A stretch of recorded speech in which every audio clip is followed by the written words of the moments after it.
বন্ধুরা 15ই ফেব্রুয়ারি থেকে শুরু হতে চলেছে ভারত বনাম ইংল্যান্ডের মধ্যে তৃতীয় টেস্ট ম্যাচ। ইতিমধ্যে যার আগেই বন্ধুরা ঘোষণা করে দেওয়া হয়েছে বাকি তিনটি টেস্ট ম্যাচের জন্য ভারতীয় দলের স্কোয়াড। বাকি তিনটি টেস্ট ম্যাচের জন্য ভারতীয় দলের কি স্কোয়াড হতে চলেছে তা জানার জন্য বন্ধুরা এই ভিডিওটি দেখতে পারো। ভিডিওটির লিংক এই ভিডিওর নিচে ডেসক্রিপশনে দেওয়া থাকবে। বন্ধুরা তৃতীয় টেস্ট ম্যাচের আগেই ভারতীয় টেস্ট স্কোয়াডে কেএল রাহুল এবং রবীন্দ্র জাদেজা ফিরলেও যেমনটা বন্ধুরা জানা যাচ্ছে কেএল রাহুল তৃতীয় টেস্ট ম্যাচের আগে সম্পূর্ণ ফিট হয়ে উঠতে পারবে না, যার কারণে বন্ধুরা এই ম্যাচে তিনি থাকতে চলেছেন আনঅ্যাভেলেবেল। এবং বন্ধুরা কেএল রাহুলের অনুপস্থিতিতে ভারতীয় টিমে ঘোষণা করে দেওয়া হয়েছে একজন রিপ্লেসমেন্টও। তো এমন অবস্থায় ভারতীয় টেস্ট দলের মিডল অর্ডারের শেষ আইয়ার কেএল রাহুলের মতো গুরুত্বপূর্ণ ব্যাটার্সরা আনঅ্যাভেলেবেল থাকার কারণে কি হতে চলেছে তৃতীয় টেস্ট ম্যাচে ভারতের প্লেইং 11 সমস্তটা জানার জন্য বন্ধুরা অবশ্যই ভিডিওটিকে স্কিপ না করে শেষ পর্যন্ত দেখতে থাকুন। আর বন্ধুরা সামনের আইপিএল এবং ক্রিকেটের সমস্ত রকমের আপডেট বাংলায় সবার আগে পাওয়ার জন্য চ্যানেলটিকে অবশ্যই সাবস্ক্রাইব করে পাশের অল নোটিফিকেশনটিকেও অন করে রাখুন। বন্ধুরা তোমাদের যেমনটা জানিয়েছি তৃতীয় টেস্ট ম্যাচ শুরু হওয়ার আগে কেএল রাহুল তার ইনজুরির কারণে দল থেকে বাদ হয়ে গেছেন, যার কারণে বন্ধুরা কেএল রাহুলের অনুপস্থিতিতে রিসেন্টলি রঞ্জি ট্রফিতে ভালো পারফরমেন্স করা দেবদূত পাডিকালের নাম ঘোষণা করা হয়েছে। তো বন্ধুরা দেখে নেওয়া যাক এই সমস্ত তরুণ প্লেয়ারদের নিয়ে তৃতীয় টেস্ট ম্যাচের জন্য ভারতের কি হতে পারে নতুন প্লেইং 11। রাজকোট থেকে ভারত বনাম ইংল্যান্ডের মধ্যে তৃতীয় টেস্ট ম্যাচটি 15ই ফেব্রুয়ারি ভারতীয় সময় অনুযায়ী সকাল 9:30 থেকে শুরু হতে চলেছে। আর বন্ধুরা যেই ম্যাচে ভারতীয় টেস্ট দলের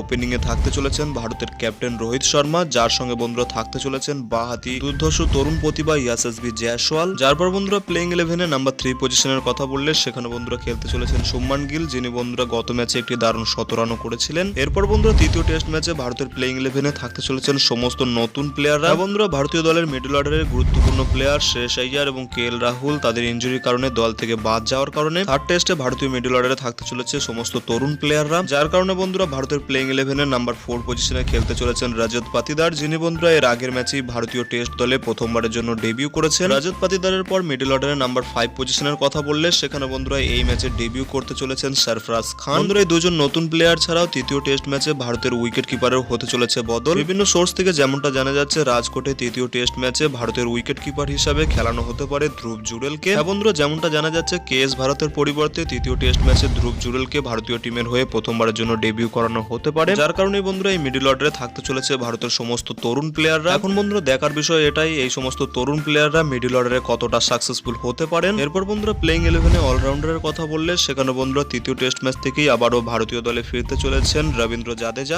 বন্ধুরা কেএল রাহুল তার ফিটনেসের কারণে তৃতীয় টেস্ট ম্যাচে না থাকলেও যেমনটা জানা যাচ্ছে রবীন্দ্র জাদেজা তৃতীয় টেস্ট ম্যাচ থেকেই ভারতীয় দলে আবারও ফিরতে চলেছেন। জাদেজার সঙ্গে বন্ধুরা তৃতীয় টেস্ট ম্যাচে থাকতে চলেছেন আরো দুজন স্পিন বোলিং অলরাউন্ডার, যেখানে বন্ধুরা নাম্বার 8 পজিশনে খেলতে চলেছেন বাঁহাতি অলরাউন্ডার আকসার প্যাটেল, এছাড়া থাকতে চলেছেন নাম্বার 9 পজিশনের রবিচন্দ্রন অশ্বিন। বন্ধুরা এই তিনজন স্পিনার ছাড়া থাকতে চলেছে প্লেইং 11 দুজন পেস বোলার, যেখানে বন্ধুরা নাম্বার 10 পজিশনে অবশ্যই থাকতে চলেছেন ভারতীয় টেস্ট দলের ভাইস ক্যাপ্টেন জাসপ্রীত বুমরা। এছাড়া বন্ধুরা বুমরার সঙ্গে পেস বোলিং জুটিতে থাকতে চলেছেন মোহাম্মদ সিরাজ, যিনি বন্ধুরা দ্বিতীয় টেস্ট ম্যাচে ভারতীয় দলে না থাকলেও তৃতীয় টেস্ট ম্যাচ থেকে আবারও ভারতীয় দলে ফিরতে চলেছেন। তো বন্ধুরা কিছুটা এমনই হতে পারে রাজকোটে তৃতীয় টেস্ট ম্যাচে ইংল্যান্ডের বিরুদ্ধে ভারতের স্ট্রংগেস্ট প্লেইং 11। বন্ধুরা তোমাদের কি মনে হয় এই সমস্ত নতুন প্লেয়ারদের নিয়ে ভারতীয় টিম কি ইংল্যান্ডের বিরুদ্ধে এই 5টি টেস্ট ম্যাচের সিরিজ জিততে পারবে? তা বন্ধুরা তোমরা ভিডিওর নিচে কমেন্ট সেকশনে অবশ্যই জানাতে পারো। আর বন্ধুরা ভিডিওটি ভালো লাগলে ভিডিওটিকে অবশ্যই একটি লাইক করে পারলে বন্ধুদের মধ্যে শেয়ার করে দিও। দেখা হচ্ছে অন্য কোনো ভিডিওতে। Till then bye by.